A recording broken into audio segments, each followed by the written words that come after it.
चित बंधन अनेक बार, सर्ब कला समरथ, डोलन तेरा खौ प्रभु, नानक दे कर हथ। ज्ञान अंजन गुर दिया, अज्ञान अंधेर विनाश। हर कृपा ते संत भेटिया, नानक मन परगास। याही कुल ते प्रगट होए, ताही कुल को नाम। पुन द्वादश गुरिंद को मेरी है प्रणाम।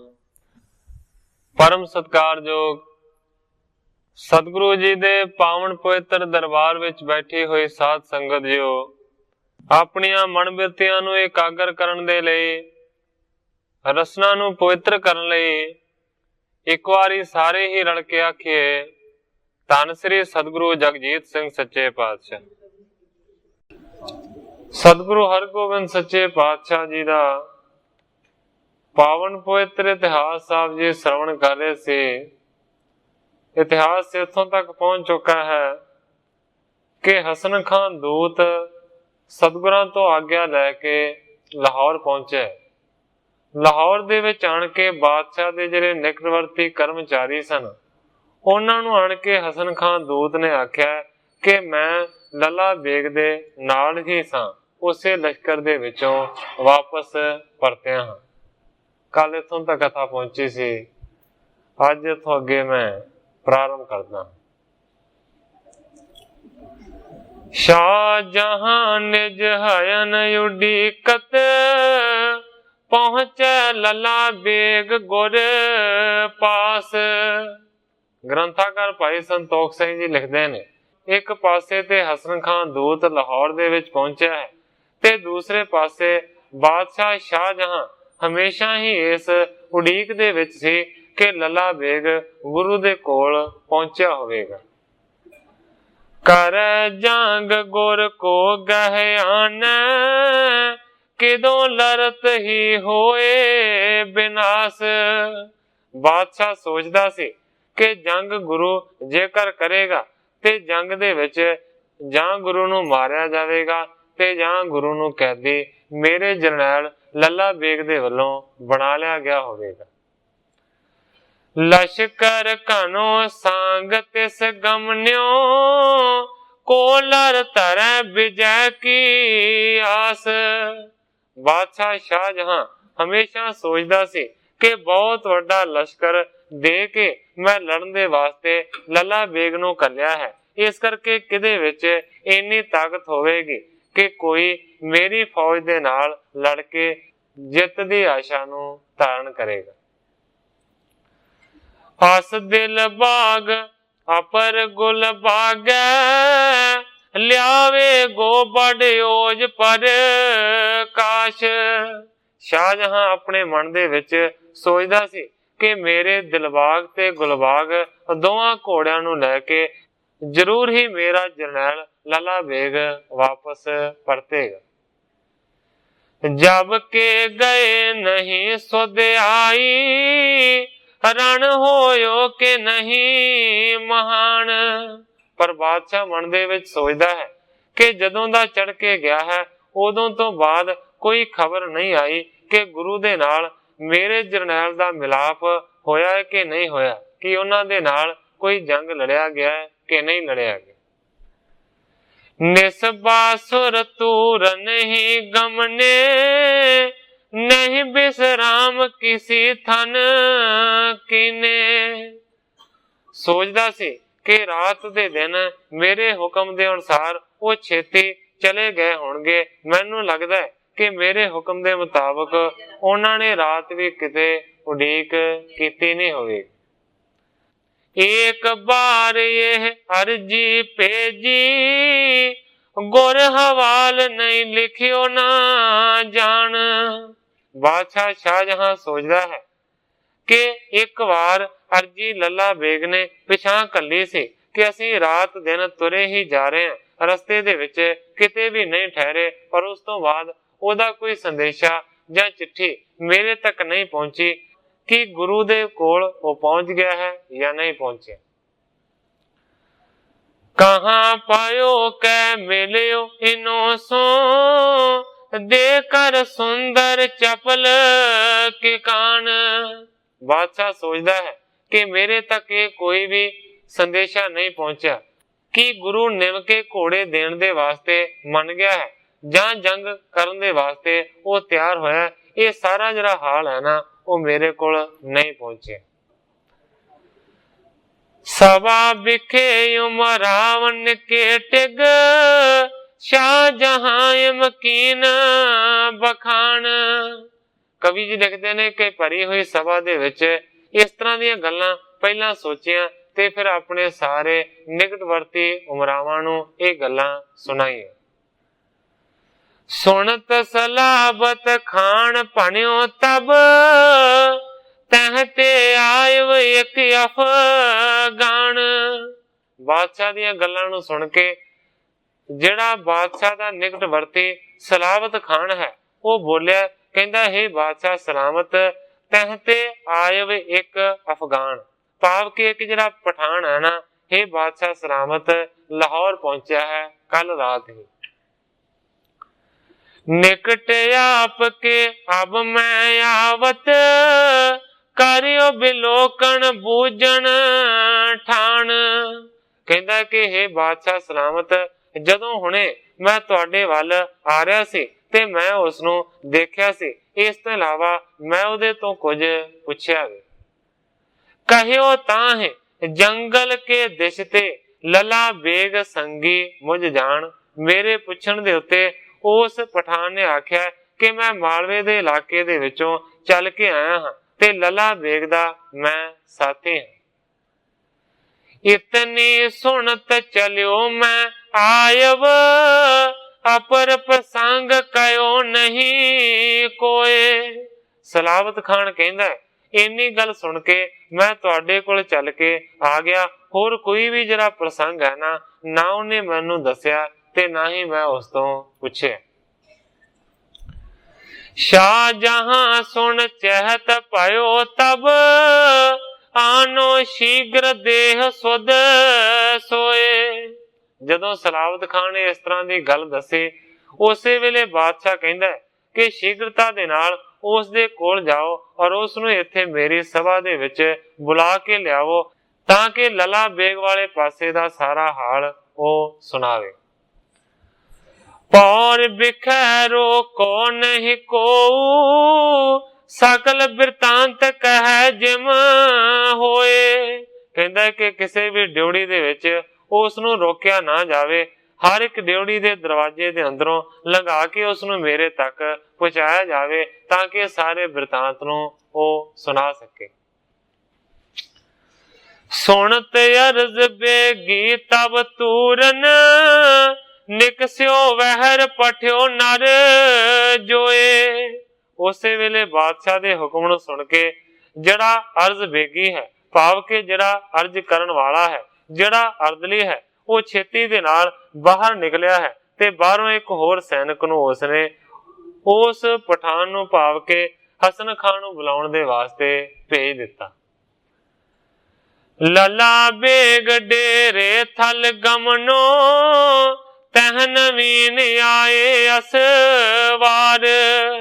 अर्ज बेगी ने बादशाह दे आदमी ने उस सैनिक नूं यह हुक्म दिता है कि लला बेग दे डेरे दे उत्ते तू चलिया जा, सुनिया कि कुछ नवे उत्थे असवार बाहरों आए ने। तिन मैं मुख ते तुरत हकारो, हजरत अदक शीघ्रता तार। सैनिक नूं उसने हुक्म दिता है कि उन्हां दे विचों सारियां तो जिहड़ा मुखी है उन्हों जाके खबर देवो कि बादशाह सलामत उन्हां नूं बुला रहे ने, उन्हां दी उड़ीक कर रहे ने, इस करके उसनूं सद के लिया। सुनत ताए गम न्यो है चर के, खोज गयो तिस थल निर्बार। हुक्म नूं सुन के सैनिक ने घोड़े की सवारी की है ते उस जगह के उत्ते लभ के पहुंच गए। उतरियो हो तो हसन खां अस ते तब हूं पहुंचियो करियो उचार। जिहड़ी जगह दे उत्ते हसन खां ने अपना डेरा लाया सी उत्थे घोड़े ते चढ़िया चढ़ाया सैनिक पहुंच गया और घोड़े तो उतर के उसने इस तरह हुक्म सुनाया बादशाह का। कहना हजरत तो है हकारत अब ही चलो शीघ्र नहीं विलंब लगाए। सैनिक ने खबर दी है हसन खान नूं, कहंदा कि बादशाह सलामत तुहाडी उड़ीक कर रहे ने, वो तुहानू बुला रहे ने, इस करके देरी तो बगैर छेती ही मेरे नाल चल पाओ। सुनत पहर पोशश बहु मोली गमन्यो संग पौर पर आए। कवि जी लिखते ने कि हुक्म नूं सुन के फिर बहुत वड मुल्ली पोशाक पहनी है हसन खां दूत ने ते फिर उसे सैनिक दे नाल मिल के ड्योढ़ी दे विच पहुंच गए। खरो सलाबत खान अगारी लेकर साथ गयो अगवाए। हसन खां दे पहुंचण तो पहला ही जिहड़ा सलावत खान है उस नूं लैण दे वास्ते अगे आया होया सी। सलावत खान ने हसन खां दूत नूं अपने नाल लिया है ते नाल लैके बादशाह दे सामने पहुंच गए। तसलीमात करत बहु बारी शाह जहां टिग पहुंचो जाए। जदों हसन खां दूत बादशाह दे तक पहुंचा है ते जाके बहुती वारी इसने सलामा अदा कीते। गुर सिख निकट वजीर खान तब बहु बुद्धिवंत नीत को ज्ञान। कवि जी लिखते ने कि जिस वेले बादशाह दी सभा दे विच हसन खां दूत पहुंचा है उस वेले सभा दे विच सतगुरां दा प्रिय सेवक वजीर खान भी बैठा होया सी, जिहड़ा कि बहुत श्रेष्ठ बुद्धि दा मालक है और नीति दा ज्ञानवान। गुर पग पंकज निश्चा जिसकै हृदय कमावत सिदक महान। भाव के वजीर खां दे मन दे विच सतगुरां दे चरणां दा बड़ा पक्का निश्चा है और हमेशा वो सिदक दी कमाई करदा रहिंदा है। बाडी उमराव कयो जिस मान दे हजरत को सीख सुजान। वजीर खां हमेशा ही बादशाह नूं चंगियां सिखियावां दिंदा है। इस तो इलावा बादशाह दी सभा दे विच जिन्ने भी वड्डे वड्डे उमराव ने वो भी वजीर खां दी गल नूं सत्कार दे नाल मनदे। हालत पलत में जस यार सुख होए कहे बात शुभ ले सब मान। इस लोक दे विच ते परलोक दे विच मनुख दा जस फैले इस तरह दी सुख वाली गल हर एक नूं दसदा है। इस करके चंगी गल जान के सारे दे सारे वजीर खां दी गल नूं मन लेंदे ने। हसन खान की दिश को पिख कर शाहजहां तब बूजन कीन। उस वेले हसन खां दे वल देख के बादशाह ने फिर हसन खां दूत नूं पुछना शुरू किया। कहंदा कहो किम भई गुरु संग मिलकर दौण तुरंगम पी तुम लीन। कहंदा कि दस तेरे दसन दे मुताबक तू लला बेग दे लश्कर दे विच शामिल सी, इस करके गुरु वाले पासे दी खबर दे कि गुरु दे नाल तुहाडा मिलाप होया। कहंदा कि की जिहड़ा कम करन दे वास्ते मैं कल्लिया सी वो पूरा हो गया, भाव के घोड़े तुहानू प्राप्त होए ने कि नहीं होए। मेल करियो के लरियो समूहे किस थल मिले गुरु कित चीन। शाहजहां बादशाह हसन खान नूं कहंदा है कि किथे तुहाडे नाल गुरु दा मिलाप होया, अगों सामने होके लड़िया कि जां उस गुरु ने निमरता नूं धारण कीता, किहड़ी जगह ते तुहाडा मिलाप होया और इस वेले गुरु किथे वेख के आए। सकल प्रसंग छोर ते पाखो लला बेग जिम करियो प्रवीण।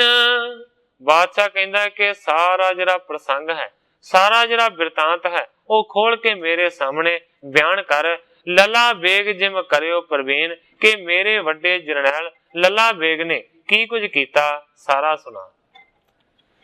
ਸੁਣਤ ਹਸਨ ਖਾਂ ਕਰ ਜੁਗ ਜੋਰੇ, ਹਜ਼ਰਤ ਜੀ ਤੁਮ ਦਏ ਚੜਾਏ। ਬਾਦਸ਼ਾਹ ਦੀ ਗੱਲ ਨੂੰ ਸੁਣ ਕੇ ਹਸਨ ਖਾਨ ਦੂਤ ਨੇ ਦੋਵੇਂ ਹੱਥ ਜੋੜ ਕੇ ਬੇਨਤੀ ਕਰਨੀ ਸ਼ੁਰੂ ਕੀਤੀ ਹੈ। ਕਹਿੰਦਾ ਹੈ ਬਾਦਸ਼ਾਹ ਸਲਾਮਤ, ਤੁਸੀਂ ਬਹੁਤੀ ਸਾਰੀ ਫੌਜ ਨੂੰ ਲੱਲਾ ਬੇਗ ਦੇ ਸਮੇਤ ਚੜਾ ਕੇ ਘੱਲ ਦਿੱਤਾ। ਪਹੁੰਚਣ ਤੁਰਤ ਤਕੀਦ ਕਰੀ ਬਹੁ, ਲੱਲਾ ਬੇਗ ਸੋ ਲਖੀ ਰਜਾਏ। ਹਸਨ ਖਾਂ ਕਹਿੰਦਾ ਕਿ ਤੁਸੀਂ ਜਾਣ ਤੋਂ ਪਹਿਲਾਂ ਇਹ ਵੀ ਤਾਕੀਦ ਕੀਤੀ ਹੈ ਕਿ ਜਿੰਨਾ ਛੇਤੀ ਹੋ ਸਕੇ ਓਨਾ ਛੇਤੀ ਪਹੁੰਚਣਾ ਹੈ। ਇਸ ਕਰਕੇ ਬਾਦਸ਼ਾਹ ਸਲਾਮਤ, ਤੁਹਾਡੇ ਵੱਡੇ ਜਰਨੈਲ ਲੱਲਾ ਬੇਗ ਨੇ ਤੁਹਾਡੀ ਰਜ਼ਾ ਨੂੰ, ਤੁਹਾਡੇ ਹੁਕਮ ਨੂੰ ਭਲੀ ਪ੍ਰਕਾਰ ਦੇ ਨਾਲ ਮੰਨਿਆ। ਕਰਿਓ ਕੂਚ ਤੂਰ ਨਹੀਂ ਗਮਨਿਓ, ਨਹੀਂ ਬਿਸਰਾਮ ਕੀਨ ਕਿਸ ਥਾਏ। ਇਸ ਕਰਕੇ ਕਹਿੰਦਾ ਹੈ ਕਿ ਉਹਨੇ ਤੁਹਾਡੇ ਹੁਕਮ ਨੂੰ ਮੰਨ ਕੇ ਬੜੀ ਕਾਹਲੀ ਦੇ ਨਾਲ ਹੀ ਪ੍ਰਸਥਾਨ ਕੀਤਾ, ਕਿਤੇ ਵੀ ਰਸਤੇ ਦੇ ਵਿੱਚ ਕਿਸੇ ਨੂੰ ਆਰਾਮ ਕਰਨ ਨਹੀਂ ਦਿੱਤਾ। ਛੁਦਤ ਥਕਤ ਲਸ਼ਕਰ ਵੱਡ ਹੋਵਾ, ਥੇਰੇ ਉਹਨਾਂ ਤਉ ਗਇਓ ਬਹੁਤ ਆਏ। ਕਿਉਂਕਿ ਰਸਤੇ ਦੇ ਵਿੱਚ ਤੁਹਾਡੀ ਫੌਜ ਕਿਤੇ ਵੀ ਠਹਿਰੀ ਨਹੀਂ, ਕਿਤੇ ਵੀ ਆਰਾਮ ਨਹੀਂ ਕੀਤਾ। ਇਸ ਕਰਕੇ ਕਹਿੰਦਾ ਕਿ ਬਹੁਤੇ ਜ਼ਿਆਦਾ ਭੁੱਖ ਦੇ ਨਾਲ, ਥਕਾਵਟ ਦੇ ਨਾਲ ਫੌਜੀ ਜਿਹੜੇ ਸੈਨਿਕ ਸਨ ਉਹ ਬਹੁਤ ਜ਼ਿਆਦਾ ਵਿਆਕਲ ਹੋ ਗਏ। ਸੁਪਾਟ ਸਕਲ ਹੀ ਰਹੇ ਪੁਕਾਰਤ, ਆਗੇ ਕਾਜ ਲਰਨ ਕੋ ਜੰਗ। ਕਹਿੰਦਾ ਕਿ ਸਾਰਿਆਂ ਸੈਨਿਕਾਂ ਨੇ ਮਿਲ ਕੇ ਬੜੀਆਂ ਪੁਕਾਰਾਂ ਕੀਤੀਆਂ ਲੱਲਾ ਬੇਗ ਦੇ ਅੱਗੇ ਕਿ ਅਸੀਂ ਥੱਕੇ ਹੋਏ ਹਾਂ, ਸਾਨੂੰ ਭੁੱਖ ਲੱਗੀ ਹੈ, ਇਸ ਕਰਕੇ ਆਰਾਮ ਕਰਨ ਤੋਂ ਬਗੈਰ ਵੱਧ ਨਹੀਂ ਸਕਦੇ। ਪਰ ਉਸ ਵੇਲੇ ਅੱਗੇ ਜੰਗ ਲੜਨ ਦਾ ਕੰਮ ਸੀ। ਇਸ ਕਰਕੇ ਲੱਲਾ ਬੇਗ ਨੇ ਆਖਿਆ, ਨਹੀਂ ਲਸ਼ਕਰ ਤੇ ਹੋਏ ਪੁਰਸ਼ਾਰਥ, ਮੈਂ ਵੀ ਕਹਿਓ ਬਹੁਤ ਤਿੰਨ ਸੰਗ। ਕਹਿੰਦਾ ਕਿ ਸਾਰਿਆਂ ਨੇ ਆਖਿਆ ਕਿ ਜੰਗ ਲੜਨਾ ਹੈ ਅੱਗੇ ਜਾ ਕੇ, ਇਸ ਕਰਕੇ ਅਸੀਂ ਜੰਗ ਲੜ ਨਹੀਂ ਸਕਾਂਗੇ। ਕਹਿੰਦਾ ਹੈ ਹਸਨ ਖਾਂ ਦੂਤ ਕਿ हे ਬਾਦਸ਼ਾਹ ਸਲਾਮਤ, ਸਾਰਿਆਂ ਨੇ ਪੁਕਾਰਾਂ ਕੀਤੀਆਂ, ਇਸ ਤੋਂ ਇਲਾਵਾ ਮੈਂ ਵੀ ਕਹਿਓ ਬਹੁਤ ਤਿੰਨ ਸੰਗ, ਮੈਂ ਵੀ ਬਹੁਤੀ ਵਾਰੀ ਸਮਝਾਉਣ ਦਾ ਯਤਨ ਕੀਤਾ ਲੱਲਾ ਬੇਗ ਨੂੰ। ਨਹੀਂ ਮਾਨੀ ਕਹਿ ਸ਼ਾਹ ਹੁਕਮ ਏਮ, ਤੂਰਨ ਜਾਹ ਸੋ ਲੈ ਹੋ ਤੁਰੰਗ। ਕਹਿੰਦਾ ਕਿ ਜਦੋਂ ਵੀ ਅਸੀਂ ਲੱਲਾ ਬੇਗ ਨੂੰ ਇਸ ਤਰ੍ਹਾਂ ਦੀ ਗੱਲ ਕਹਿੰਦੇ ਸੀ ਤੇ ਅੱਗੋਂ ਲੱਲਾ ਬੇਗ ਇਹ ਹੁਕਮ ਸੁਣਾਉਂਦਾ ਸੀ ਕਿ ਬਾਦਸ਼ਾਹ ਦਾ ਇਸੇ ਤਰ੍ਹਾਂ ਦਾ ਹੁਕਮ ਹੈ, ਕਿਤੇ ਵੀ ਰੁਕਣਾ ਨਹੀਂ ਹੈ, ਜਿੰਨਾ ਛੇਤੀ ਹੋ ਸਕੇ ਪਹੁੰਚਣਾ ਹੈ ਤੇ ਗੁਰੂ ਤੋਂ ਘੋੜਿਆਂ ਨੂੰ ਵਾਪਸ ਲੈਣਾ। ਅਰਧ ਰਾਤ ਮੈਂ ਪਹੁੰਚੇ ਚੱਲ ਕਰ, ਸੁਧਲੇ ਗੁਰ ਕੀ ਪਾਏ ਨੇ ਸੰਗ। ਕਹਿੰਦਾ ਕਿ ਗੁਰੂ ਕਿੱਥੇ ਹੈ, ਇਸ ਗੱਲ ਦੀ ਖਬਰ ਨੂੰ ਪਾ ਕੇ ਕਰੀਬ ਅੱਧੀ ਰਾਤ ਦੇ ਨਾਲ ਅਸੀਂ ਉੱਥੇ ਪਹੁੰਚੇ। ਦੀਹ ਦਮਾਮਣ ਦੋਹਰੀ ਚੋਬਨ, ਦੀਏ ਬਜਾਏ ਗੁਰੂ ਦਲ ਆਏ। ਕਹਿੰਦਾ ਕਿ ਉੱਚੀ ਨਗਾਰਿਆਂ ਦੀ ਚੋਟ ਦੇ ਨਾਲ ਦੋਹਰੀਆਂ ਚੋਟਾਂ ਲਾ ਕੇ ਗੁਰੂ ਦਾ ਜਿਹੜਾ ਦਲ ਸੀ, ਗੁਰੂ ਦੀ ਜਿਹੜੀ ਫੌਜ ਸੀ, ਉਹ ਕਾਹਲੀ ਦੇ ਨਾਲ ਹੀ ਪਹੁੰਚ ਗਏ। ਛੂਟਤ ਤੀਰ ਤੁਪਕ ਯਾਰ ਤੋਮਰ, ਮਾਰ ਮਾਰ ਕਰ ਰੌਰ ਮਚਾਏ। ਕਹਿੰਦਾ ਘਮਸਾਨ ਦਾ ਯੁੱਧ ਸ਼ੁਰੂ ਹੋ ਗਿਆ। ਬੜੇ ਤੀਰ, ਬੜੀਆਂ ਬੰਦੂਕਾਂ, ਬੜੇ ਬਰਛੇ ਚਲਾਏ ਗਏ। ਉਸ ਵੇਲੇ ਵੱਡਾ ਰੌਲਾ ਮਚ ਗਿਆ। ਤਿਸ ਛਿਨ ਭਾਇਓ ਸੀਤ ਅਤੇ ਐਸੇ, ਨਹੀਂ ਆਗੇ ਹਮ ਦਿਖਿਓ ਕਦਾਏ। ਸਾਰੀ ਵਾਰਤਾ ਨੂੰ ਬਿਆਨ ਕਰਦਾ ਹੈ ਹਸਨ ਖਾਂ ਦੂਤ ਬਾਦਸ਼ਾਹ ਦੇ ਸਾਹਮਣੇ। ਕਹਿੰਦਾ ਕਿ ਇਹ ਬਾਦਸ਼ਾਹ ਸਲਾਮਤ, ਉਸ ਵੇਲੇ ਇੰਨਾ ਜ਼ਿਆਦਾ ਪਾਲਾ ਪਿਆ ਕਿ ਜ਼ਿੰਦਗੀ ਦੇ ਵਿੱਚ ਇੰਨੀ ਠੰਡ ਮੈਂ ਆਪਣੀ ਜ਼ਿੰਦਗੀ ਦੇ ਵਿੱਚ ਕਦੇ ਨਹੀਂ ਸੀ ਦੇਖੀ। ਖੁਲੇ ਨਾ ਹਾਥਨ ਉਸਰਤ ਅੰਗ ਜੇ, ਸੁਪਟਨ ਤੇ ਹਥਿਆਰ ਗਿਰਾਏ। ਕਹਿੰਦਾ ਕਿ ਠੰਡ ਦੇ ਕਾਰਨ ਸਾਡੇ ਸੈਨਿਕਾਂ ਦੇ ਹੱਥ ਹੀ ਨਹੀਂ ਖੁੱਲੇ, ਉਹਨਾਂ ਦੇ ਅੰਗ ਸੁੰਗੜਦੇ ਗਏ, ਇੱਥੋਂ ਤੱਕ ਕਿ ਹਥਿਆਰ ਚਲਾਉਣ ਦੀ ਗੱਲ ਤੇ ਦੂਰ ਦੇ ਸੀ। ਠੰਡ ਦੇ ਕਾਰਨ ਆਪਣੇ ਹੱਥਾਂ ਦੇ ਵਿੱਚੋਂ ਹੀ ਸ਼ਸਤਰ ਡਿੱਗਦੇ ਗਏ। ਹੱਥ ਨ ਹਰੀਫ ਰਿਓ ਕਿਤਹੂ, ਨਹੀਂ ਸ਼ਸਤਰ ਕਰ ਪਕੜਿਓ ਜਾਏ। ਕਹਿੰਦਾ ਕਿ ਵੈਰੀਆਂ ਨੂੰ ਮਾਰਨ ਦੀ ਗੱਲ ਤੇ ਬੜੀ ਦੂਰ ਦੀ ਰਹਿ ਗਈ। ਆਪਣੇ ਸ਼ਸਤਰਾਂ ਨੂੰ, ਆਪਣੇ ਹਥਿਆਰਾਂ ਨੂੰ ਸਾਡੇ ਸੈਨਿਕ ਸਾਂਭ ਵੀ ਨਹੀਂ ਸਕੇ। ਜਨ ਰਸਰਨ ਸੋ ਜੂਰ ਦੀਏ ਪਟ, ਪੇ ਵਿਆਕੁਲ ਨਹੀਂ ਬਣਿਓ ਉਪਾਏ। ਕਹਿੰਦਾ ਹੈ ਬਾਦਸ਼ਾਹ ਸਲਾਮਤ, ਇਸ ਤਰ੍ਹਾਂ ਦੀ ਹਾਲਤ ਬਣ ਗਈ ਸਾਰਿਆਂ ਸੈਨਿਕਾਂ ਦੀ ਕਿ ਜਿਵੇਂ ਰੱਸਿਆਂ ਦੇ ਨਾਲ ਉਹਨਾਂ ਦੇ ਹੱਥਾਂ ਨੂੰ ਜੋੜ ਦਿੱਤਾ ਗਿਆ ਹੋਵੇ, ਬੰਨ ਦਿੱਤਾ ਗਿਆ ਹੋਵੇ। ਸਾਰੇ ਬੜੇ ਵਿਆਕੁਲ ਹੋਏ, ਕੋਈ ਵੀ ਯਤਨ ਬਣ ਨਹੀਂ ਸਕੇ। ਗੁਰ ਪਟ ਹੋਤੇ ਅਗਨ ਸੋ ਤਾਪਤ, ਇੱਕ ਬਾਰ ਪਰੇ ਅਰ ਰਾਏ। ਪਰ ਹਸਨ ਖਾਨ ਦੂਤ ਕਹਿੰਦਾ ਕਿ ਦੂਸਰੇ ਪਾਸੇ ਗੁਰੂ ਦੇ ਜਿਹੜੇ ਸੂਰਮੇ ਸਨ, ਉਹਨਾਂ ਨੇ ਅੱਗ ਸੇਕੀ ਹੋਈ ਸੀ, ਇਸ ਕਰਕੇ ਉਹਨਾਂ ਦੇ ਸਰੀਰ ਪਾਲੇ ਤੋਂ ਬਗੈਰ ਸਨ, ਭਾਵ ਕਿ ਗਰਮ ਸਨ। ਇੱਕੋ ਵਾਰੀ ਉਹਨਾਂ ਨੇ ਜ਼ੋਰ ਦੇ ਨਾਲ ਸਾਡੇ ਉੱਤੇ ਹੱਲਾ ਕੀਤਾ। ਮਾਰ ਮਾਰ ਬਹੁ ਚਮੂ ਖਪਾਈ, ਗਿਰੇ ਤੁਰੰਗਮ ਪਟ ਸਮੁਦਾਏ। ਕਹਿੰਦਾ ਕਿ ਮਾਰ ਲੋ ਦੀ ਆਵਾਜ਼ ਦੇ ਨਾਲ ਬਹੁਤ ਵੱਡੀ ਫੌਜ ਉਹਨਾਂ ਨੇ ਸਾਡੀ ਖਪਾ ਦਿੱਤੀ, ਬੜੇ ਘੋੜੇ ਵੀ ਮਾਰ ਦਿੱਤੇ ਤੇ ਬੜਿਆਂ ਸੂਰਮਿਆਂ ਵੀ ਘਾਣ ਕਰ ਦਿੱਤਾ ਗਿਆ। ਆਪਰ ਏਕ ਬਾਡੇ ਅਚਰਜ ਹੋਵਾ, ਗੁਰ ਕੇ ਸੁਪਟਨ ਕਰੇ ਪਰ ਹਾਰ। ਹਸਨ ਖਾਨ ਦੂਤ ਕਹਿੰਦਾ ਇੱਕ ਹੋਰ ਵੀ ਬਹੁਤ ਵੱਡਾ ਕੌਤਕ ਵਾਪਰਿਆ। ਗੁਰ ਕੇ ਸੁਪਟਨ ਕਰੇ ਪ੍ਰਹਾਰ, ਕਿ ਗੁਰੂ ਦਿਆਂ ਸੂਰਮਿਆਂ ਨੇ ਸਾਡੇ ਉੱਤੇ ਪ੍ਰਹਾਰ ਕੀਤਾ। ਬੌਰ ਨਿਕਸ ਨਿਆਰੇ ਇੱਕ ਦਿਸ਼ ਪੇ, ਟਿਗ ਹੋਏ ਕਰੇ ਗੋਰਨ ਮਾਰ। ਕਹਿੰਦਾ ਕਿ ਇੱਕ ਵਾਰ ਉਹਨਾਂ ਨੇ ਸਾਡੀ ਸੈਨਾ ਦੇ ਉੱਤੇ ਹੱਲਾ ਕੀਤਾ ਤੇ ਹੱਲਾ ਕਰਨ ਤੋਂ ਬਾਅਦ ਉਹ ਝੱਟ ਹੀ ਸਾਡੇ ਤੋਂ ਵੱਖਰੇ ਹੋ ਗਏ, ਬਾਹਰ ਨਿਕਲ ਗਏ। ਲਖੀਅਤ ਕੋ ਆਪਸ ਮੇ ਕਟ ਗਏ, ਬਚਬੇ ਹੇਤ ਨਕੀਨ ਸੰਭਾਰ। ਕਹਿੰਦਾ ਕਿ ਗਾੜਾ ਹਨੇਰਾ ਸੀ। ਇੱਕ ਵਾਰੀ ਜਦੋਂ ਹੱਲਾ ਕਰਕੇ ਗੁਰੂ ਦੇ ਸਿੱਖ ਬਾਹਰ ਨਿਕਲ ਗਏ ਤੇ ਫਿਰ ਸਾਡੀ ਫੌਜ ਨੇ ਇੱਕ ਦੂਜੇ ਦੇ ਉੱਤੇ ਹੀ ਪ੍ਰਹਾਰ ਕਰਨਾ ਸ਼ੁਰੂ ਕੀਤਾ। ਇਸ ਕਾਰਨ ਵੱਡੇ ਕਰਕੇ ਵੀ ਬਹੁਤੀ ਸਾਰੀ ਸਾਡੀ ਫੌਜ ਆਪਸ ਦੇ ਵਿੱਚ ਲੜ ਕੇ ਹੀ ਮਰ ਗਈ। ਬਚਬੇ ਹੇਤ ਨਾ ਕੀਨ ਸੰਭਾਰ, ਆਪਣੇ ਬਚਾਅ ਦੇ ਵਾਸਤੇ ਕਿਸੇ ਨੇ ਸੰਭਾਲ ਨਾ ਕੀਤੀ। ਭੋਰ ਹੋਤ ਲੋ ਤੀਨ ਭਾਗ ਦਲ, ਬਿਨ ਮਾਰੇ ਹੀ ਭਏ ਸੰਘਾਰ। ਬਾਦਸ਼ਾਹ ਸ਼ਾਹਜਹਾਨ ਨੂੰ ਹਸਨ ਖਾਨ ਦੂਤ ਦੱਸਦਾ ਹੈ ਕਿ ਪਹਿਲੀ ਰਾਤ ਦੇ ਵਿੱਚ ਹੀ, ਦਿਨ ਦੇ ਚੜ੍ਹਾਅ ਤੋਂ ਪਹਿਲਾਂ ਹੀ ਸਾਡੇ ਫੌਜ ਦੇ 3 ਹਿੱਸੇ ਵੈਰੀ ਦੀ ਫੌਜ ਨੇ ਖਤਮ ਕਰ ਦਿੱਤੇ। ਚਾਰੇ ਦਿਵਸ ਉਮਰਾਵਜ ਪੰਚੋਂ, ਹੇਰ ਜੰਗ ਕੇ ਭਏ ਹੈਰਾਨ। ਕਹਿੰਦਾ ਕਿ ਜਦੋਂ ਅਗਲੇ ਦਿਨ ਦਾ ਚੜ੍ਹਾਅ ਹੋਇਆ ਤੇ ਜਿੰਨੇ ਵੀ 5 ਜਰਨੈਲ ਸਨ, ਸਾਡੀ ਸੈਨਾ ਦੇ ਜਿਹੜੇ ਮੁਖੀ ਸਨ, ਉਹ ਬਹੁਤ ਹੀ ਜ਼ਿਆਦਾ ਹੈਰਾਨ ਹੋਏ। ਸਭ ਦਲ ਲੈ ਕਰ ਗੁਰ ਕੇ ਸਨਮੁਖ, ਲਰਨ ਹੇਤ ਬਜਵਾਏ ਨਿਸ਼ਾਨ। ਫਿਰ ਕਹਿੰਦਾ ਕਿ ਵਾਰੀ ਵਾਰੀ ਸਾਰਿਆਂ ਜਰਨੈਲਾਂ ਨੇ ਆਪਣੇ ਦਲ ਨੂੰ ਅੱਗੇ ਲੈ ਕੇ ਸਾਹਮਣੇ ਹੋ ਕੇ ਗੁਰੂ ਦੇ ਨਾਲ ਲੜਨ ਦਾ ਨਿਸ਼ਚਾ ਕੀਤਾ। ਉਮੰਡਿਓ ਹਥਿਆਰਨ ਕੋ ਪਕਰੇ, ਉਤ ਤੇ ਪਾਏ ਗੁਰੂ ਸਾਵਧਾਨ। ਕਹਿੰਦਾ ਕਿ ਇਸ ਪਾਸਿਓਂ ਸਾਡੇ ਜਿਹੜੇ ਜਰਨੈਲ ਸਨ, ਉਹ ਹਥਿਆਰਾਂ ਨੂੰ ਲੈ ਕੇ ਅੱਗੇ ਉਮੜੇ ਨੇ ਤੇ ਦੂਸਰੇ ਪਾਸੇ ਗੁਰੂ ਵੀ ਸਾਵਧਾਨ ਹੋਇਆ।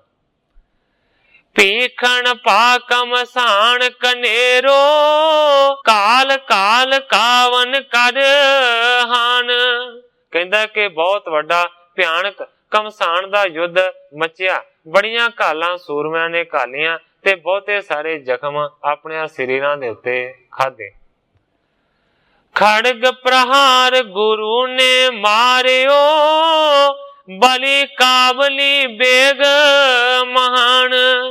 ਹਸਨ ਖਾਨ ਦੂਤ ਕਹਿੰਦਾ ਕਿ ਸਾਰਿਆਂ ਤੋਂ ਪਹਿਲਾਂ ਗੁਰੂ ਨੇ ਆਪਣੀ ਤਲਵਾਰ ਦੇ ਨਾਲ ਸਾਡੇ ਸਾਰਿਆਂ ਤੋਂ ਬਲੀ ਜਰਨੈਲ ਕਾਬਲੀ ਬੇਗ ਦਾ ਨਾਸ਼ ਕਰ ਦਿੱਤਾ।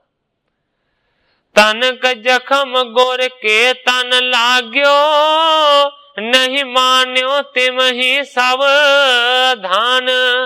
कहता है कि गुरु दे शरीर दे उत्ते थोड़ा जिहा जख्म लगा, पर उस जख्म दी गुरु ने कोई परवाह नहीं की, फिर भी लड़दा रहा। इसे तरह कहता है कि करदियां करदियां सारियां जरनैलां दा नाश कर दिता। आखिरकार सारियां तो वड्डा जरनैल लला बेग ही बाकी बचे। लला बेग सो जंग परयो पुन, असगुल बाग चपल बलवान। कहता कि सारियां तो बाद गुरु दा ते लला बेग दा जंग शुरू हो गया। जिस वेले लला बेग गुरु दे नाल जंग लड़ रहा सी, उस वेले कहता कि तुहाडा प्यारा घोड़ा जिहड़ा गुलबाग है ओदे उत्ते गुरु असवार सी।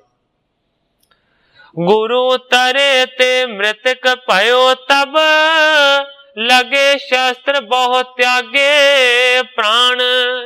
कहता कि गुरु दे थले गुलबाग घोड़ा सी। आखिरकार लड़दियां लड़दियां बहुते सारे घाव लगे उस घोड़े नूं, ते ओह घोड़ा उत्थे ही शस्त्रां दे प्रहार दे कारण मर के रणभूमि दे विच डिग पिया। रिस कर गुर तब लला बेग को, करियो संघारन गह तरवार।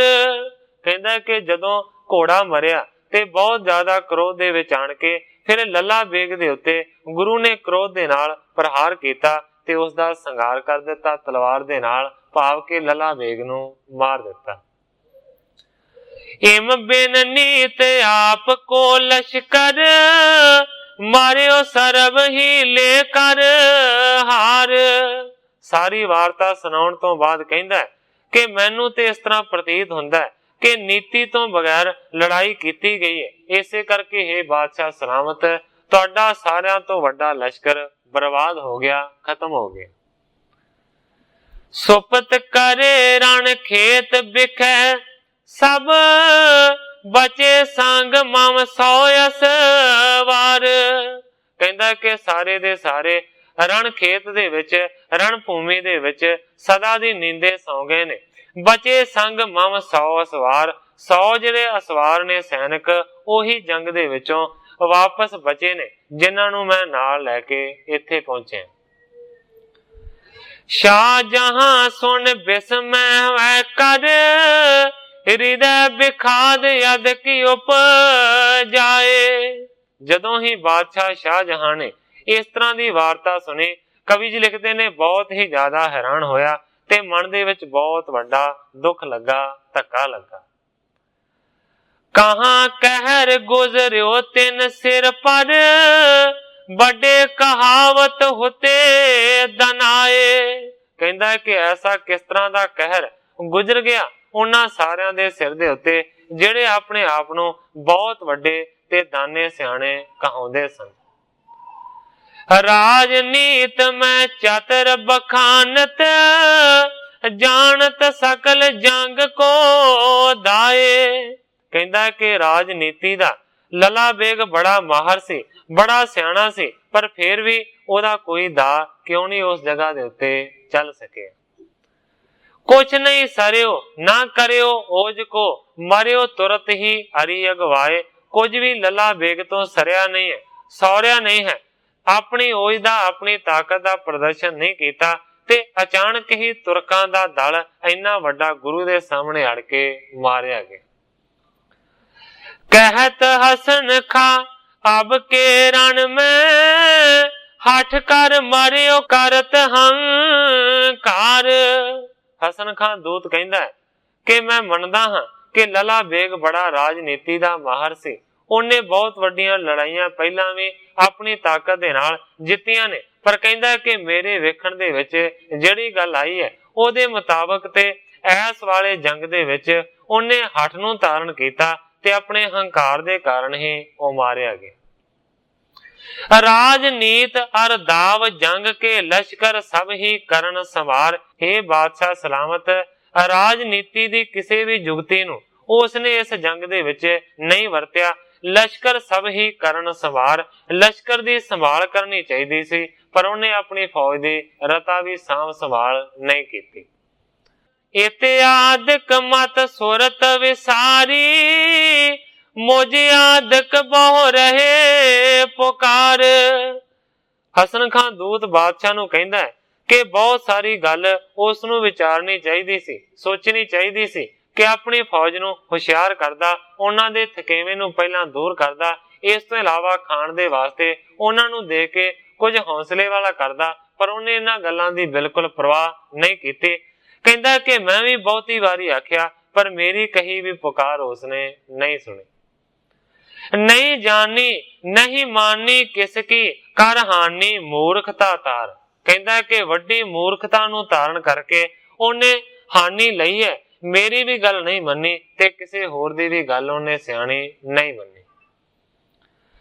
ਮੇਰੋ ਅਦਕ ਅਨਾਦਰ ਕੀਨਾ ਪੁਨ ਕਹਿਬੋ ਸਭ ਨੇ ਤਜ ਦੀਨ।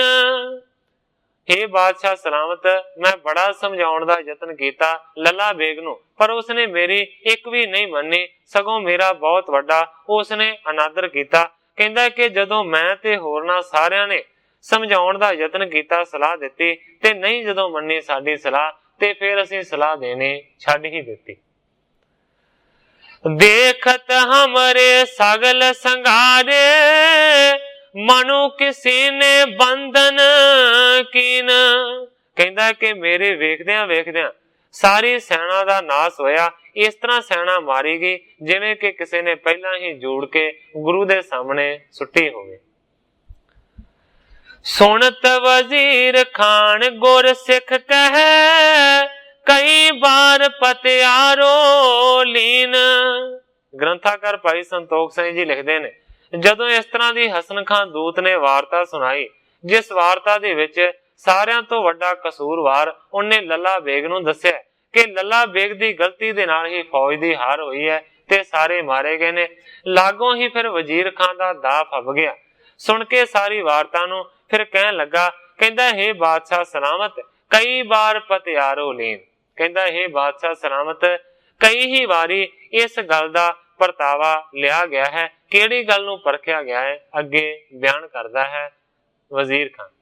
ਕਹਿੰਦਾ ਕਰਾਮਾਤ ਕਾਮਲ ਵੱਡ ਗੁਰ ਘਰ ਸ੍ਰੀ ਨਾਨਕ ਜੀ ਪਰਮ ਪ੍ਰਵੀਨ। ਕਹਿੰਦਾ ਇਹ ਬਾਦਸ਼ਾਹ ਸਲਾਮਤ ਬੜੀ ਵਾਰੀ ਇਸ ਗੱਲ ਦੀ ਪ੍ਰੀਖਿਆ ਕਰਕੇ ਵੇਖ ਲਈ ਹੈ ਕਿ ਕਰਾਮਾਤਾਂ ਦੇ ਵਿੱਚ ਪ੍ਰਬਲ ਗੁਰੂ ਦਾ ਘਰ ਹੈ, ਜਿਹੜਾ ਗੁਰੂ ਘਰ ਹੈ ਸਤਿਗੁਰੂ ਨਾਨਕ ਦੇਵ ਸੱਚੇ ਪਾਤਸ਼ਾਹ ਜੀ ਪ੍ਰਵੀਨ ਦਾ। ਪੀਰਨ ਪੀਰ ਪਏ ਜਗ ਜ਼ਾਹਰ ਅਰੇ ਸੁਹਾਰੇ ਸਭ ਨੇ ਚੀਨ। ਵਜ਼ੀਰ ਖਾਂ ਕਹਿੰਦਾ ਕਿ ਪੀਰਾਂ ਦੇ ਪੀਰ ਜਗਤ ਦੇ ਵਿੱਚ ਜ਼ਾਹਰ ਰੂਪ ਦੇ ਵਿੱਚ ਸਤਿਗੁਰੂ ਨਾਨਕ ਦੇਵ ਸੱਚੇ ਪਾਤਸ਼ਾਹ ਜੀ ਪ੍ਰਗਟ ਹੋਏ ਨੇ। ਜਿਹੜੇ ਵੀ ਗੁਰੂ ਨਾਨਕ ਦੇ ਨਾਲ ਅੜੇ ਉਹ ਹਾਰੇ ਗਏ, ਇਸ ਗੱਲ ਨੂੰ ਤੇ ਸਾਰੀ ਦੁਨੀਆ ਜਾਣਦੀ। ਅਬ ਵਿਚਾਰ ਕਰ हेरो चित में नहीं मत में आवे क्या कीन। ਕਹਿੰਦਾ ਕਿ ਤੁਸੀਂ ਬਾਦਸ਼ਾਹ ਸਲਾਮਤ ਵਿਚਾਰ ਕਰਕੇ ਦੇਖੋ ਆਪਣੇ ਚਿੱਤ ਦੇ ਨਾਲ, ਨਹੀਂ ਮਤ ਮੇ ਆਵੇ ਕਿਆ ਕੀਨ। ਐਸੀ ਕਿਹੜੀ ਔਖੀ ਗੱਲ ਹੈ ਕਿ ਜਿਹੜੀ ਮਤ ਦੇ ਵਿੱਚ, ਜਿਹੜੀ ਕਿ ਸਮਝ ਦੇ ਵਿੱਚ ਨਹੀਂ ਆਉਂਦੀ। ਕਹਿੰਦਾ ਵੱਡੋ ਆਪ ਕੋ ਹਜ਼ਰਤ ਬਾਬਰ ਸ੍ਰੀ ਨਾਨਕ ਤੇ ਬਰ ਕੋ ਪਾਏ।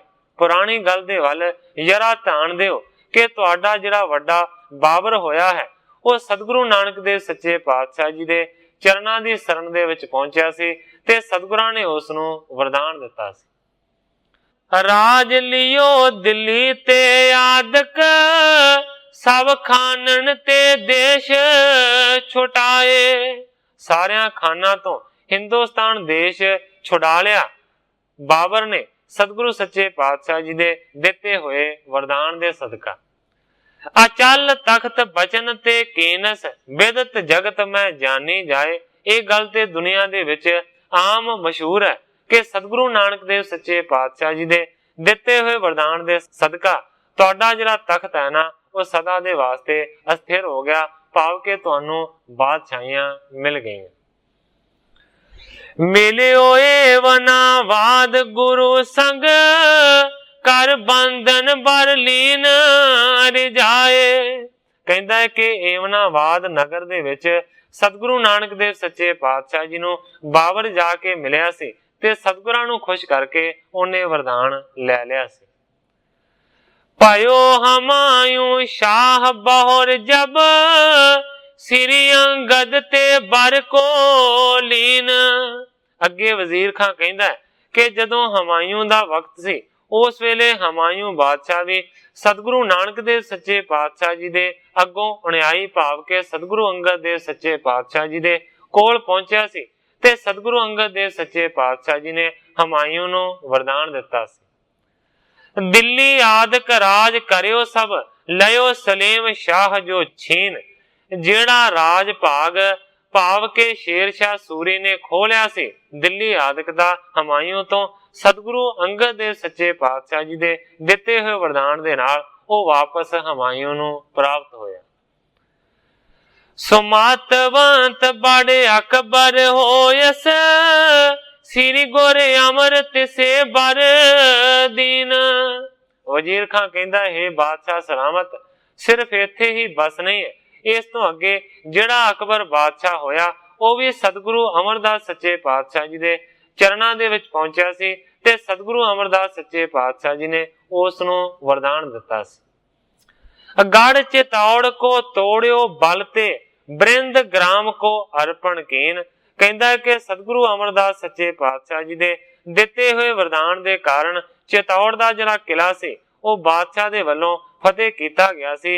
ਇਸ ਖੁਸ਼ੀ ਦੀ ਹਾਲਤ ਦੇ ਵਿੱਚ ਆਣ ਕੇ ਅਕਬਰ ਨੇ ਬਹੁਤ ਸਾਰੇ ਪਿੰਡਾਂ ਦੀ ਜਗੀਰ ਸਤਿਗੁਰਾਂ ਨੂੰ ਅਰਪਣ ਕੀਤੀ ਸੀ।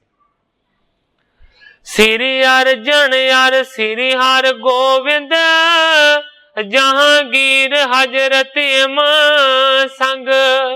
ਇਸ ਤੋਂ ਬਾਅਦ ਵਜ਼ੀਰ ਖਾਂ ਕਹਿੰਦਾ ਕਿ ਸਤਿਗੁਰੂ ਅਰਜਨ ਦੇਵ ਸੱਚੇ ਪਾਤਸ਼ਾਹ ਜੀ ਔਰ ਸਤਿਗੁਰੂ ਹਰਗੋਬਿੰਦ ਸੱਚੇ ਪਾਤਸ਼ਾਹ ਜੀ ਇਹ ਦੋਵੇਂ ਹੀ ਗੁਰੂ ਸਾਹਿਬ ਤੁਹਾਡੇ ਪਿਤਾ ਜਹਾਂਗੀਰ ਦੇ ਨਾਲ ਮਿਲਦੇ ਮਿਲਾਉਂਦੇ ਰਹੇ। ਦੋਵਾਂ ਪਾਸਿਆਂ ਦਾ ਬੜਾ ਪਿਆਰ ਸੀ। ਜੋਰਤ ਹੱਥ ਕਰੈ ਬਹੁ ਆਦਰ ਸਭ ਤੇ ਜਾਣਿਓ ਰਹਿਓ ਤੰਗ। ਕਹਿੰਦਾ ਕਿ ਤੁਹਾਡਾ ਪਿਤਾ ਜਹਾਂਗੀਰ ਹਮੇਸ਼ਾ ਸਤਿਗੁਰਾਂ ਦਾ ਆਦਰ ਕਰਦਾ ਰਿਹਾ ਔਰ ਸਾਰਿਆਂ ਤੋਂ ਵੱਡਾ ਜਾਣਦਾ ਰਿਹਾ। ਰੱਛਾ ਕਰੀ ਤਰਾਸ ਨਿਸ ਪਾਵਤ ਟਿਕ ਅਜ਼ਮਤ ਨਮਰੀ ਸਰਵੰਗ। ਕਹਿੰਦਾ ਕਿ ਰੱਖਿਆ ਕੀਤੀ ਤੁਹਾਡੇ ਪਿਤਾ ਨੂੰ ਜਿਹੜਾ ਰਾਤ ਦੇ ਵੇਲੇ ਡਰ ਆਉਂਦਾ ਸੀ ਕਿ ਸ਼ੇਰ ਸੁਪਨੇ ਦੇ ਵਿੱਚ ਦਿਖਾਈ ਦੇ ਕੇ ਬੜਾ ਡਰਾਉਂਦੇ ਸਨ, ਉਸ ਡਰ ਨੂੰ ਵੀ ਸਾਰੇ ਨੂੰ ਸਤਿਗੁਰਾਂ ਨੇ ਦੂਰ ਕੀਤਾ। 300 ਤੁਮ ਬਹੁਕੀਨ ਵਿਰੋਧਾ ਪੂਰਬ ਲੀਨੋ ਛੀਨ ਤੁਰੰਗ।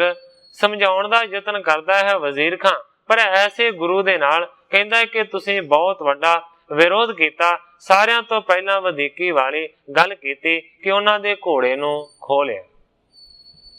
ਨਹੀਂ ਅਰੂੜ ਬੋ ਤੁਮ ਕੋ ਪਾਇਸ ਰੁਜੀ ਜਾਣ ਕਾਜ਼ੀ ਕੋ ਦੀਨ। ਪਰ ਵਜ਼ੀਰ ਖਾਂ ਕਹਿੰਦਾ ਕਿ ਦੇਖੋ ਗੁਰੂ ਦੀ ਕਰਾਮਾਤ, ਤੁਸੀਂ ਉਸ ਘੋੜੇ ਦੀ ਸਵਾਰੀ ਕਰ ਨਹੀਂ ਸਕੇ ਕਿਉਂਕਿ ਉਹ ਬਾਦਸ਼ਾਹ ਦੇ ਵਾਸਤੇ ਨਹੀਂ ਗੁਰੂ ਦੇ ਵਾਸਤੇ ਆਇਆ ਸੀ।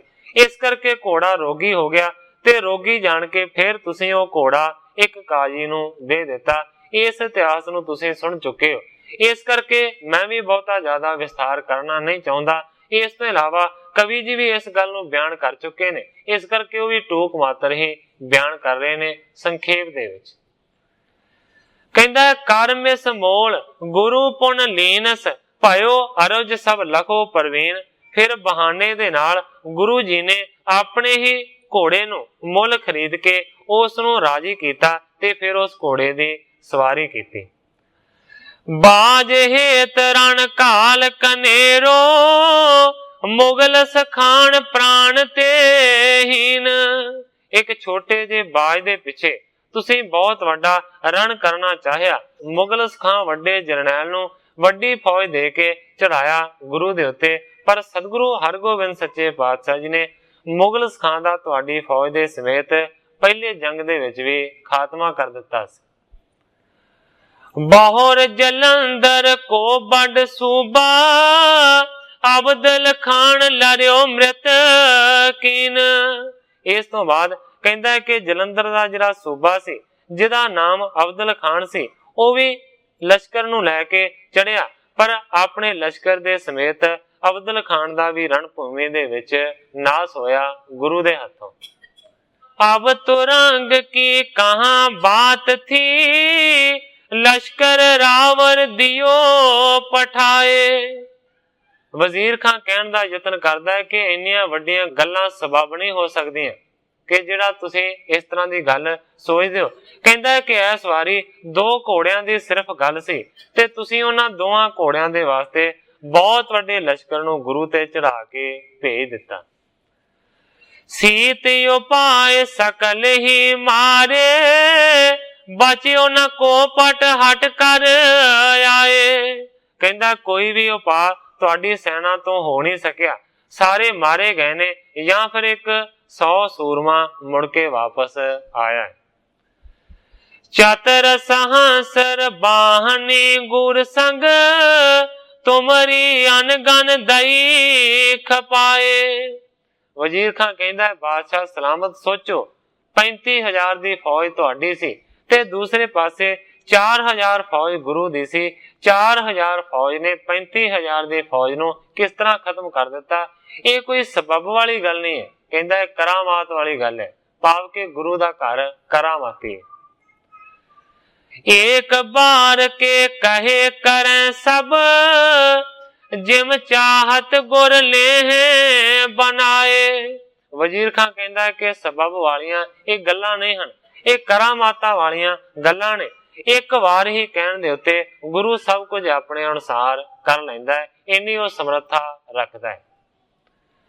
किम समता तिन सो बण आवे, क्यों न विचारत को मन लाए।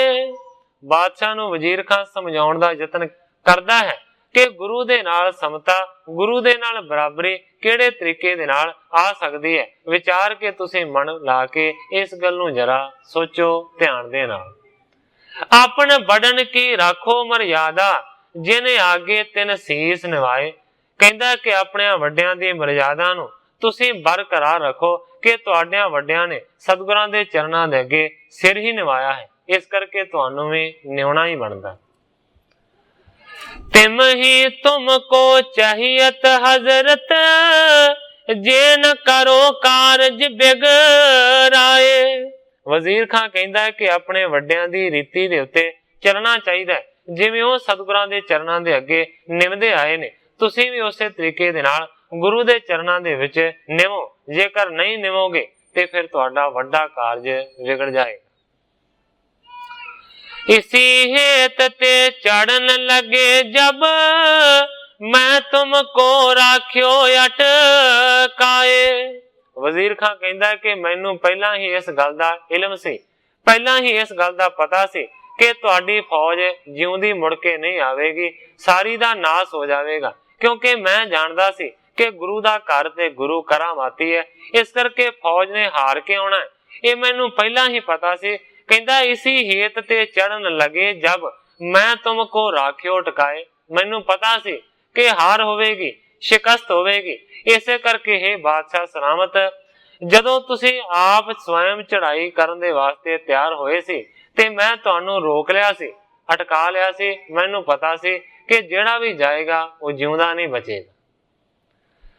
तो है बड़न जिन तेले बख्शिश, राज करियो सब देश बदेश। बादशाह नूं वजीर खां कहंदा है कि जिन्हां दी बख्शिश दे सदका तुहाडियां वड्डियां ने राज दी प्राप्त कीती ते तुसीं ऐसे ही गुरु घर दे नाल विरोध बने। तिनके संग जंग तुम ठानो, उचित नहीं मन लखो विशेष। जेड़े गुरु दे सामने तुहाडे वड्डे निमदे आए ने, उसे गुरु दे नाल तुसीं जंग करन दी नीति नूं धारण कीता है। ये तुहाडे वास्ते बिल्कुल भी बादशाह सलामत उचित गल नहीं है, ये बहुत वड्डा हानि वाला दोष है। बाज बाज की कहां बात थी, तुमको प्राप्त अनक हमेश। कहंदा है कि छोटा जिहा उड्डण वाला बाज, ओदी की औकात सी कि एक जंग ते तुसीं बाज दे वास्ते ही करवा दिता ते फिर ये ਜਿਹੜੇ 2 ਘੋੜੇ ਗਏ ਨੇ, ਇਹਨਾਂ ਘੋੜਿਆਂ ਦੀ ਵੀ ਕੀ ਔਕਾਤ ਸੀ। ਤੁਹਾਡੇ ਕੋਲ ਤੇ ਵੱਡੀਆਂ ਸੁਗਾਤਾਂ ਹਮੇਸ਼ਾ ਪਹੁੰਚਦੀਆਂ ਨੇ, ਇੱਕ ਘੋੜਿਆਂ ਦੇ ਵਾਸਤੇ ਤੇ ਇੱਕ ਬਾਜ ਦੇ ਵਾਸਤੇ ਤੁਸੀਂ 2 ਜੰਗ ਗੁਰੂ ਦੇ ਨਾਲ ਲੜ ਚੁੱਕੇ ਹੋ, ਔਰ ਤੀਸਰਾ ਸਬਬ ਦੇ ਨਾਲ ਕਿਸੇ ਹੋਰ ਨੇ ਕਹਿ ਕੇ ਕਰਵਾ ਦਿੱਤਾ। ਇਸ ਗੱਲ ਦਾ ਪਿੱਛੇ ਹਵਾਲਾ ਆ ਚੁੱਕਾ ਹੈ। कि बाज दे वास्ते ते घोड़ियां दे वास्ते बादशाह दे वल्लों फौज चढ़ी है। घेरड़ दे पुत्र दे कहण दे उत्ते सूबा जिहड़ा जलंधर दा सी ओहने एक जंग कीता सी। हुण तक सतगुरु हरगोबिंद सच्चे पातशाह जी ने तुरकां दे नाल 3 जंग लड़े।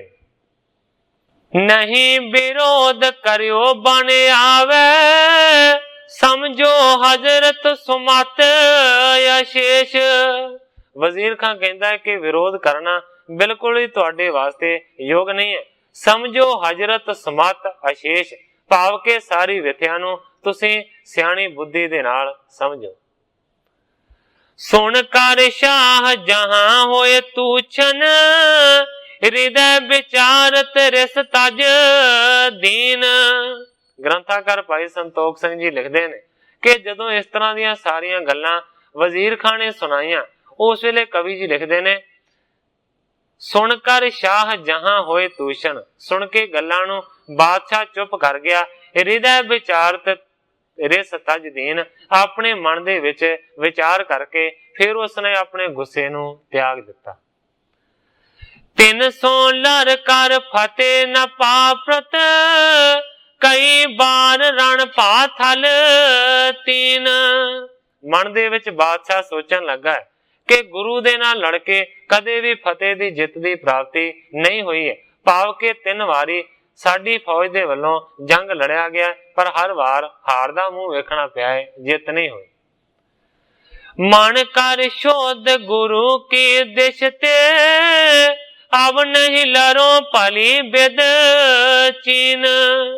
ਗ੍ਰੰਥਾਕਾਰ ਭਾਈ ਸੰਤੋਖ ਸਿੰਘ ਜੀ ਲਿਖਦੇ ਨੇ ਕਿ ਸਤਿਗੁਰਾਂ ਵਾਲੇ ਪਾਸੇ ਤੋਂ ਮਾਨੋ ਕਿ ਬਾਦਸ਼ਾਹ ਨੇ ਆਪਣੇ ਮਨ ਨੂੰ ਸ਼ੁੱਧ ਕਰ ਲਿਆ ਹੈ, ਸਾਫ਼ ਕਰ ਲਿਆ ਹੈ, ਤੇ ਮਨ ਦੇ ਨਾਲ ਇਹ ਪੱਕੀ ਵਿਚਾਰ ਬਣਾਈ ਹੈ, ਅਬ ਨਹੀਂ ਲੜੋ ਭਲੀ ਬਿਦ ਚੀਨ, ਕਿ ਹੁਣ ਗੁਰੂ ਦੇ ਨਾਲ ਕਦੇ ਨਹੀਂ ਲੜਾਂਗਾ। ਕਿਤਕ ਦੇਰ ਮੈਂ ਕਰ ਮੁਖ ਉੱਚੋ, ਹਸਨ ਖਾਨ ਦਿਸ਼ ਦੇਖਨ ਕੀਨ। ਕਵੀ ਸੰਤੋਖ ਸਿੰਘ ਜੀ ਲਿਖਦੇ ਨੇ ਕਿ ਥੋੜੀ ਦੇਰ ਸੋਚਣ ਤੋਂ ਬਾਅਦ ਫਿਰ ਆਪਣੇ ਮੂੰਹ ਨੂੰ ਉਤਾਂ ਚੁੱਕਿਆ ਹੈ ਬਾਦਸ਼ਾਹ ਨੇ, ਤੇ ਸਾਹਮਣੇ ਹਸਨ ਖਾਂ ਦੂਤ ਖਲੋਤਾ ਸੀ। ਬਹੁਰ ਸਲਾਵਤ ਖਾਨ ਬਖਾਨੀ, ਸੁਤ ਜੁਤ ਲਲਾ ਬੇਗ ਭਾ ਘਾਤ। ਇੰਨੇ ਚਿਰ ਨੂੰ ਸਬੱਬ ਦੇ ਨਾਲ ਹੀ ਸਲਾਵਤ ਖਾਨ ਨੇ ਅਰਜ ਕੀਤੀ ਹੈ, ਬੇਨਤੀ ਕੀਤੀ ਹੈ ਬਾਦਸ਼ਾਹ ਦੇ ਅੱਗੇ। ਕਹਿੰਦਾ ਸੁਤ ਜੁਤ ਲਲਾ ਬੇਗ ਭਾ ਘਾਤ, ਇਹ ਬਾਦਸ਼ਾਹ ਸਲਾਮਤ, ਜਿਸ ਤਰ੍ਹਾਂ ਕਿ ਹੁਣ ਸਾਨੂੰ ਪਤਾ ਲੱਗ ਚੁੱਕਾ ਹੈ ਕਿ ਆਪਣੇ ਪੁੱਤਰਾਂ ਦੇ ਸਮੇਤ ਲਲਾ ਬੇਗ ਮਾਰਿਆ ਗਿਆ। ਅਬ ਕਾਬਲ ਦੇਸ਼ ਸੂਬਾ ਕਰਕੇ, ਪਠੋ ਕਿਸੀ ਕੋ ਸਾਂਬਤ ਜਾਤ। ਕਿਉਂਕਿ ਕਾਬਲ ਦਾ ਸੂਬਾ ਸੀ ਲਲਾ ਬੇਗ, ਉਹ ਤੇ ਮਾਰਿਆ ਗਿਆ, ਉਹਦੇ ਪੁੱਤਰ ਵੀ ਮਾਰੇ ਗਏ ਨੇ। ਇਸ ਕਰਕੇ ਸਲਾਵਤ ਖਾਨ ਕਹਿੰਦਾ ਕਿ ਕਾਬਲ ਦਾ ਕਿਸੇ ਨੂੰ ਸੂਬਾ ਥਾਪਣਾ ਚਾਹੀਦਾ ਤਾਂ ਕਿ ਉਸ ਦਿਸ਼ਾ ਦੀ ਸਾਰੀ ਸਾਂਭ ਸੰਭਾਲ ਉਹ ਜਾ ਕੇ ਕਰੇ। ਦਾਨਿਸ਼ਵੰਦ ਬਿਲੰਦ ਪਛਾਨੋ, ਜੋ ਨਹੀਂ ਹੋਣ ਦੇਹ ਉਤ ਪਾਤ। ਸਲਾਵਤ ਖਾਨ ਬਾਦਸ਼ਾਹ ਨੂੰ ਕਹਿੰਦਾ ਹੈ ਕਿ ਕੋਈ ਬਹੁਤ ਹੀ ਜ਼ਿਆਦਾ ਸਿਆਣਾ ਸ੍ਰੇਸ਼ਟ ਬੁੱਧੀ ਦਾ ਮਾਲਕ ਪਛਾਣ ਕੇ ਸੂਬਾ ਬਣਾਉਣਾ ਚਾਹੀਦਾ ਹੈ ਕਾਬਲ ਦਾ, ਜਿਹੜਾ ਕਿ ਕਾਬਲ ਦੇ ਵਿੱਚ ਕਿਸੇ ਉਪਦਰਵ ਨੂੰ ਪੈਦਾ ਹੋਣ ਨਾ ਦੇਵੇ। ਦਿਓ ਸਿਰ ਪਾਓ ਸਪੁਰਦ ਕਰੋ ਉਤ, ਉਚਿਤ ਨ ਉਚਿਤ ਵਿਚਾਰੋ ਬਾਤ। ਇਸ ਕਰਕੇ ਸਲਾਵਤ ਖਾਨ ਕਹਿੰਦਾ ਹੈ ਕਿ ਕਿਸੇ ਨੂੰ ਸਿਰੋਪਾ ਦੇ ਕੇ ਕਾਬਲ ਦਾ ਇਲਾਕਾ ਉਹਦੇ ਸਪੁਰਦ ਕਰਵਾਵੋ, ਉਚਿਤ ਅਨੁਚਿਤ ਵਿਚਾਰੋ ਬਾਤ।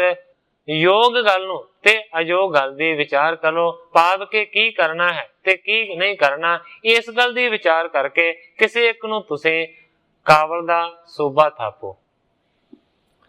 ਸਤਿਗੁਰ ਮਨ ਫੇਰਿਓ ਤਿਸ ਛਿਨ ਮੈਂ, ਹਸਨ ਖਾਨ ਕੋ ਪਿਖਤ ਸੁਨਾਏ।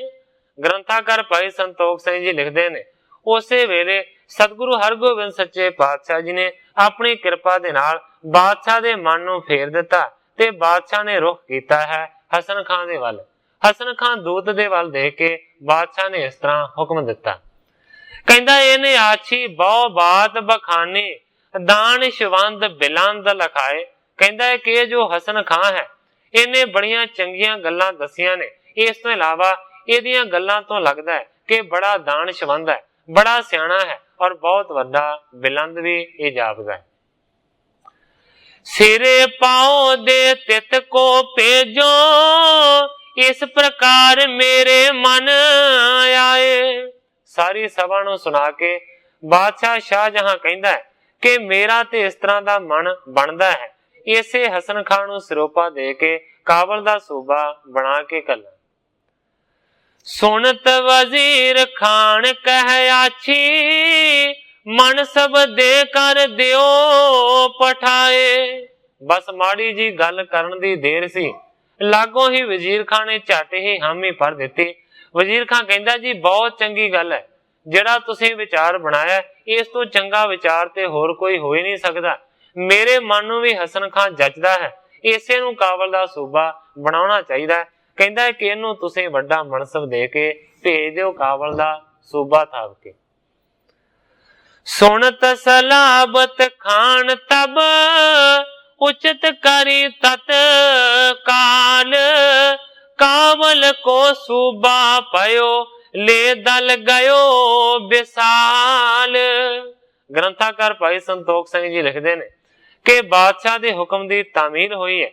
सलावत खान ने सारा जो कुछ करना योग बनता सी वो कीता है ते बादशाह दे वल्लों काबल दा जिहड़ा सूबा है ना वो बना दिता गया हसन खान दूत नूं। श्री सतगुर की कृपा ते पाए सकल समाज, हसन खान सूबा पयो शरण परे सो निहाल। ग्रंथाकार भाई संतोख सिंह जी लिखते ने कि सतगुरु हरगोबिंद सच्चे पातशाह जी की कृपा दे नाल हसन खान दूत नूं एडा वड्डा मनसब हासिल होया है कि सतगुरां दी कृपा दे नाल उस नूं सूबा बना दिता गया काबल दा। हसन खान सूबा पयो शरण परे सो निहाल। इस तरीके दे नाल कवि जी लिखते ने कि हसन खान सूबा बनया है, जिहड़ा भी गुरां दे चरणां दी शरण दे विच पैंदा है, कवि जी लिखते ने वो निहाल हुंदा है। किस तरीके दे नाल ये सारा कुछ वापरिया, इस नूं कवि करतार सिंह जी कलास वालिए अपनी सरल कविता दे विच थोड़ा जिहा संखेप दे विच इस तरीके दे नाल बयान करदे ने। हसन खान ने उवें ही जाए कीती, कट्ठी करके फौज लै ताया जी, पहुंच विच लाहौर एहलकारां ताईं सारा भेद जुबानी सुनाया जी। ओना बादशाह नूं दिन जाए कहा, हसन खान जिउंदा जंगों आया जी। लला बेग दी मूर्खताई दसी, उस फौज नूं खड़ मरवाया जी। राह विच ना किते आराम दिता, फिर जा राती जंग पाया जी। बिना थां ठिकाने दे वेखे आई, जा फौज दे ताई फसाया जी। अगे जंग नूं गुरु तैयार है सी, रातों रात उस दल मुकाया जी। मारे गए सरदार गवार सारे, 20,000 जवान खपाया जी। कुछ नठ गए कुछ गए मारे, बड़ा भारा नुकसान उठाया जी। रहिंदी फौज नूं मैं हां लै आया, अकलवंदी दा कम निभाया जी। पछोता कीता सुन बादशाह ने, हसन खान नूं पास बुलाया जी। उस दसिया खोल के हाल सारा, लला बेग ने कहर कमाया जी। माया गुरां दी वरत गई बादशाह ते, माया गुरां दी वरत गई बादशाह दे। हसन खान नूं खिलत दवाया जी। लला बेग दे थां करतार सिंघा, काबल विच सूबा चा बनाया जी। करतार सिंह जी कलास वाली लिखते ने कि सतगुरु हरगोबिंद सच्चे पातशाह जी दी ऐसी माया वरती कि खुशी दी हालत दे विच आण के लला बेग दी जगह दे उत्ते उसने काबल दा सूबा हसन खान दूत नूं बना दिता। इस तरीके दे नाल सतगुरां ने किरपा कीती। इस जगह दे उत्ते इस अध्याय दी कवि जी समाप्ति करते ने। दूसरे पासे समा भी समाप्त हो चुका है। अगे कल नूं जिस तरह कवि जी अगले हाल नूं अगले अध्याय दे विच बयान करनगे, मैं उसे तरह साध संगत दे सन्मुख अर्ज करांगा। अज इन्नियां ही अर्जां करदा होया मैं इत्थे ही कथा नूं विश्राम दे के सारी साध संगत तो खिमा दा जज। हे अच्युत हे पार ब्रह्म अविनाशी अगनास, हे पूरन हे सर्ब में दुख पंजन गुणतास, हे संगी हे निरंकार हे निर्गुण सब टेक, हे गोविंद हे गुण निदान जाके सदा विवेक, हे अपरंपर हर हरे है पी होवन हार, हे संता के सदा संग ने धारा आधार, हे ठाकुर हो दास रो मैं निर्गुण गुण नहीं कोय, नानक दीजै नाम दान राखो ही परोय, जाहि कुल ते प्रगट होय ताहि कुल को नाम, पुन द्वादश गुरिंड कहो मेरी है प्रणाम।